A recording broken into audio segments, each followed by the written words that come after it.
আসসালামু আলাইকুম ওয়া রাহমাতুল্লাহি ওয়া বারাকাতুহু। ইন্নাল হামদুলিল্লাহ ওয়া সলাতু ওয়া সালামু আলা রাসূলিল্লাহ।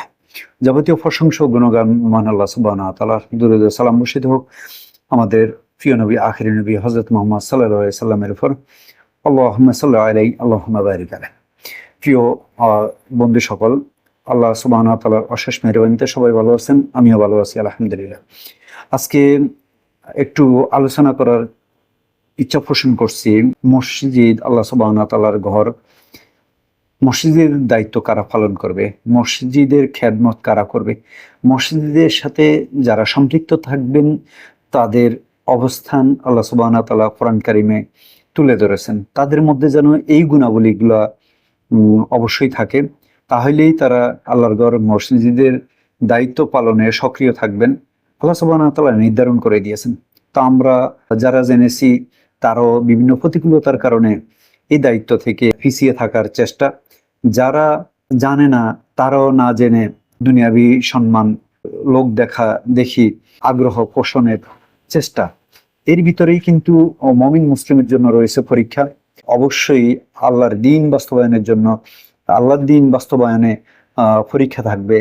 আল্লাহর দ্বীনকে প্রতিষ্ঠা করতে গেলে যারা ইবলিসের অনুসারিত কিংবা শয়তানের অনুসারিত, তাদের প্রতিকূলতার খপ্পরে, প্রতিকূলতায় আপনাকে তাওহীদের দাওয়াতি কাজ, তাওহীদের তাওহীদের মার্কাজ প্রস্তুত করতে, তাওহীদের মার্কাজকে প্রতিষ্ঠিত রাখতে পরীক্ষা আসবে।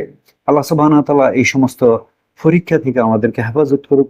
পরীক্ষা যত কঠিন হবে তত তাওহীদের উপরও অটল থাকা আমাদের জন্য কঠিন হবে। আমরা দুর্বল ইমানের মানুষ।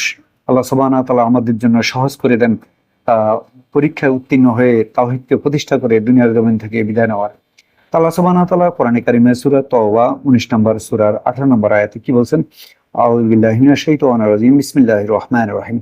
ইন্নামা ইয়া'মুরু মাসাজিদাল্লাহি মান আমানা বিল্লাহি واليوم الآخر وقام الصلاة وآتى الزكاة ولم يخشى إلا الله فعسى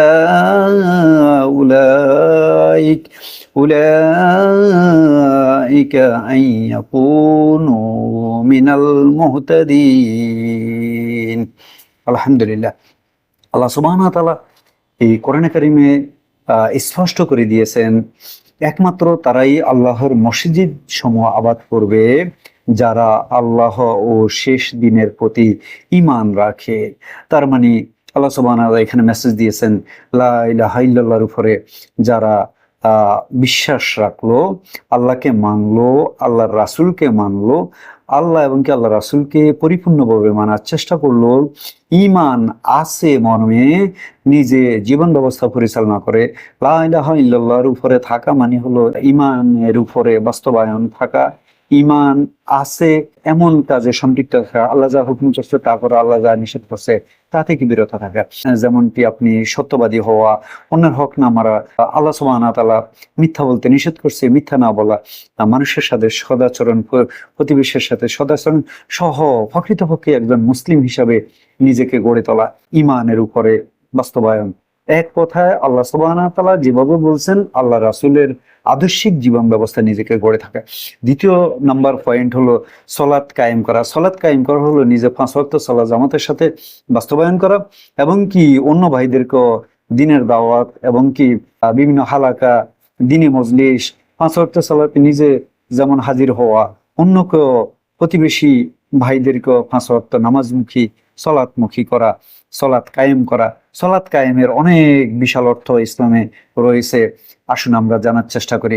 তৃতীয় নম্বর পয়েন্ট হলো জাকাতের সামর্থ্য থাকলে জাকাত প্রদান করা, এটিও গুরুত্বপূর্ণ একটা বিষয়।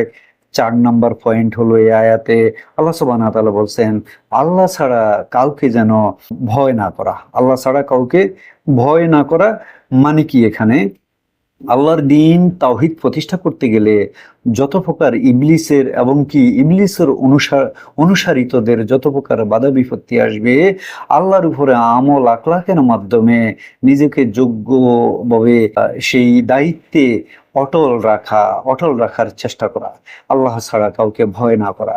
আলহামদুলিল্লাহ। তাহলে আল্লাহ সুবহানাহু ওয়া তাআলা বলছেন আশা করা যায় তারা হেদায়েত প্রাপ্তদের অন্তর্ভুক্ত হবে।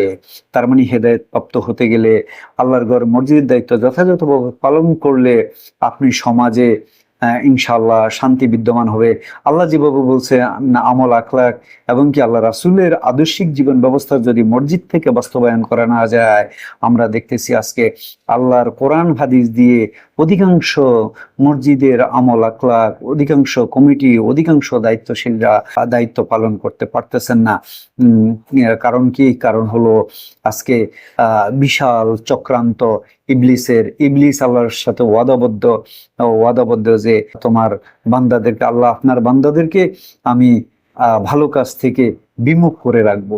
ঠিক অধিকাংশ মানুষ আজকে পথভ্রষ্ট।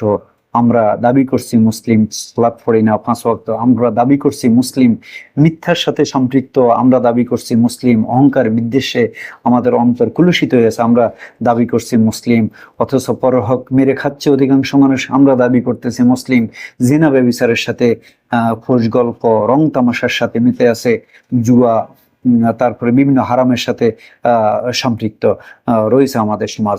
আল্লাহ সুবহানাহু ওয়া তাআলা এই সকল যে ফিতনা থেকে আল্লাহ সুবহানাহু ওয়া তাআলা যথাযথভাবে আমাদেরকে যোগ্যতা অর্জন করে আল্লাহ সুবহানাহু ওয়া তাআলা সন্তুষ্ট চিত্তে মসজিদে আল্লাহর তাওহীদ বাস্তবায়ন করে সমাজকে সুন্দর এবং কি রাষ্ট্রকে আল্লাহ সন্তুষ্টিভাজন একটি দায়িত্বপূর্ণ মুসলিম দেশ, তাওহীদি দেশ হিসাবে গড়ার তৌফিক আল্লাহ সুবহানাহু ওয়া তাআলা দান করুন। আসুন আমরা দলমত সংকীর্ণতা পরিহার করে একমাত্র মহান রবের সন্তুষ্টির জন্যই যেন আমাদের আমল আখলাকের মাধ্যমে আমরা আল্লাহর দিনকে বিজয়ী করে দুনিয়ার জমিন থেকে বিদায় নিতে পারি।